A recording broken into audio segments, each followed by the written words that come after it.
అందరికీ నమస్తే అండి. నేను doctor Mounika, consultant fertility expert, 49 hospital, LB Nagar, Hyderabad. Contraceptives and infertility. Contraceptives అంటే ఇనీషియల్గా పిల్లలు వద్దు అనుకునే వాళ్ళు కొన్ని మెథడ్స్ పాటిస్తారు. సో ప్రెగ్నెన్సీ రాకుండా వాటిని మనం కాంట్రసెప్షన్ అంటాము. ఇలా కాంట్రసెప్షన్లో చాలా రకాలు ఉండొచ్చండి. చాలా కపుల్స్ ఎక్కువగా వాడేది బ్యారియర్ మెథడ్ ఆఫ్ కాంట్రసెప్షన్ అంటే కాండమ్స్. సో కాండమ్స్ వేసుకొని హస్బెండ్ పెనిస్ మీద వాళ్ళు సెక్షువల్ ఇంటర్కోర్స్ పార్టిసిపేట్ చేసినప్పుడు బయటకు వచ్చే వీర్యకణాల శాంపుల్ తన వెజైనాలో పడదు కాబట్టి ఈ పరంగా వాళ్ళు ప్రెగ్నెన్సీని డిలే చేస్తారనమాట.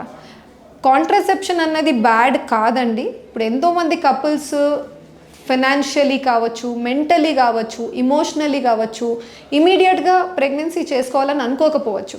ముందు మంచిగా కెరియర్లో సెటిల్ అవుదాము, మంచి స్టాండర్డ్ పేరు అనివ్వండి, లేదా వేరే ఊర్లలో ఉంటున్నారు, చదువుకుంటున్నారు, ఇంకా పేరెంట్స్ సపోర్ట్ లేదు ఎట్ ప్రెజెంట్.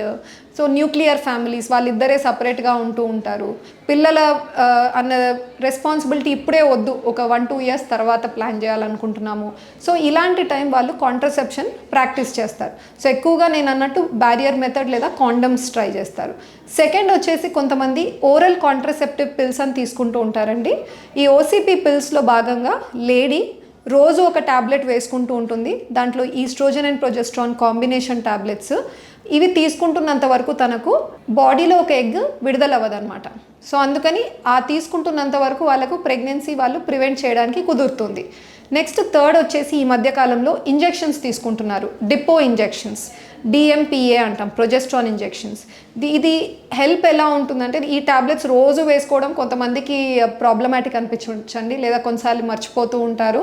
సో దీని బదులు they go for injections. Monthly లేదా 3 మంత్లీ అట్లా ఇంజెక్షన్ తీసుకోవచ్చు. తీసుకున్నప్పుడు ఏమవుతుందంటే మీకు ఆ టైం పీరియడ్ మీరు ఇంజెక్షన్స్ తీసుకున్నంత వరకు కాంట్రసెప్షన్ అంటే మీకు సేమ్ మెథడ్ అండి, ఎగ్ రిలీజ్ కానికుండా మీకు ప్రెగ్నెన్సీని అవాయిడ్ చేయడానికి హెల్ప్ చేస్తూ ఉంటుంది.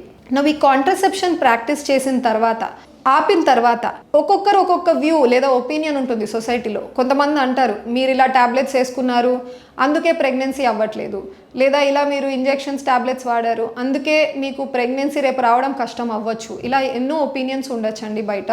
బట్ నిజానికి రీసెర్చ్ కావచ్చు, even everything that is done వాళ్ళకి స్టేట్ చేసేది ఏంటి అంటే, కాంట్రసెప్షన్ వాడినంత మాత్రాన మీకు ప్రెగ్నెన్సీ రాదు, లేదా కాంట్రసెప్షన్ వాడిన వల్లనే మీకు ప్రెగ్నెన్సీ రావట్లేదు, ఇన్ఫర్టిలిటీ ప్రాబ్లంకి దారి తీస్తుందని అయితే ఎవ్వరూ అనట్లేదు.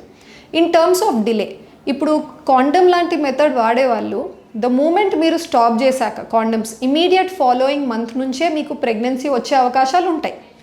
కానీ ఓరల్ కాంట్రసెప్టివ్ పిల్స్ అంటే ఇవి హార్మోనల్ పిల్స్ ఎన్నో మంత్స్గా మీరు వాడారనుకోండి, సడన్గా ఆపిన తర్వాత కూడా వాటికి కొంచెం రెసిడ్యువల్ ఎఫెక్ట్ ఉంటుంది. అంటే ఒక 2-3 మంత్స్ పట్టచ్చు మీ బాడీ ఒరిజినల్ సైకిల్ రెజ్యూమ్ చేసి ఎగ్స్ రిలీజ్ చేసే పద్ధతి స్టార్ట్ చేయడానికి. సో మేబీ కొంచెం డిలే ఉండొచ్చండి, but not by more than a couple of months. అదేవిధంగా ఇంజెక్షన్స్ కూడా maybe 3 to 6 months little delay ఉంటుంది.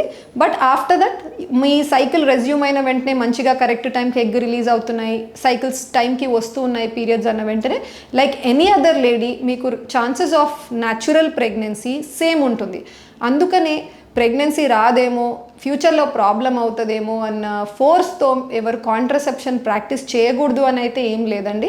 మీ ఇండివిజువల్ డెసిషన్స్ తీసుకోండి. అంటే మీ ఏజ్ ఏంటి, మీ ఎగ్ రిజర్వ్ ఒక చిన్న ఏఎంహెచ్ టెస్ట్ ద్వారా చేసుకొని ఎలా ఉంది, ఇలా డిలే చేసుకోవడానికి పర్లేదా అని నియరెస్ట్ ఫర్టిలిటీ స్పెషలిస్ట్ ఒక ఒపీనియన్ తీసుకొని దాన్ని బట్టి మీరు మీ ప్రెగ్నెన్సీ ఎప్పుడు కావాలనుకుంటున్నారో అప్పుడే ప్లాన్ చేసుకోవచ్చు. Thank you.